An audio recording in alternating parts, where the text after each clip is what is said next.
राजा हमारे कगनवा के साधक गना हम पहिरब कगना हम पहिरब हो। रनिया हमारे ललनवा के साध ललना हम खेलाऊब ललना हम खेलाऊब हो। बहनी ये तनी बचन सुनी रनिया सुनहु नाही पावई सुनहु नाही पावई हो। रामा सुगोड़े से तनली चादरिया ओ बरिया में सुतई ओ बरिया में सुतई हो। रहने से आवई ससुइया बहू से अरज करई बहू से अरज करई हो। बहू कवन संकट परे ओ बरिया में सूत्यू ओ बरिया में सूत्यू हो। सासू पुता मारले में हनवा कर जवा में सालई कर जवा में सालई हो। बहू सुती उठी सूरजू मनावा चल माथे ना चल माथे नावाऊ हो।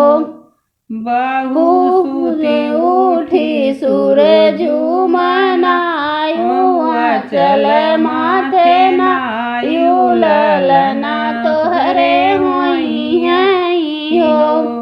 अरनी बचन बहू सुनी सुनहु नाही पावई सुनहु नाही पावई हो।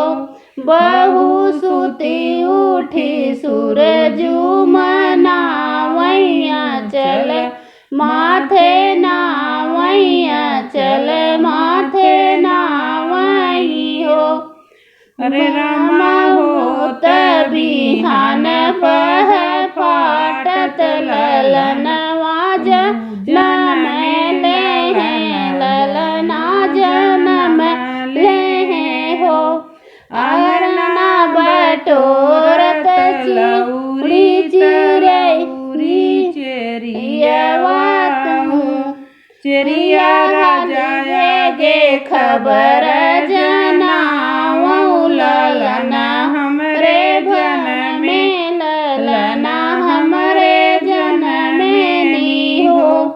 अरे तनी खबर राजा पाए सुनहु नाही पाए नी हो। मोरे बिछवरवा सोनरा छोकड़वा तो सोनरा गढ़ी देत सोने के कगनवायर घुन घुनवा तरनिया मन उबई हो। इतनी बचन सोनरा सुने सुनहु नाही पावई सुनहु नाही पावई हो। सोनरा हगड़ी बेगे गढ़न कंगनवायर घुन घुनवा तरनिया मनावई हो। रानी पहिरऊ तू सोने के कगनवायर घुन घुनवा तललना खेलई हो। राजा बहनी तोहरी पहिरई सोने के कगनवा भायन खेलई घुन घुनवा भायन।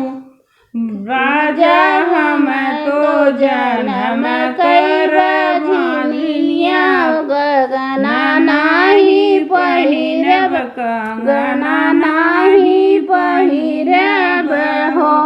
राजा हम तो जन्म कई बझनिया गगना नाही पहिरब गगना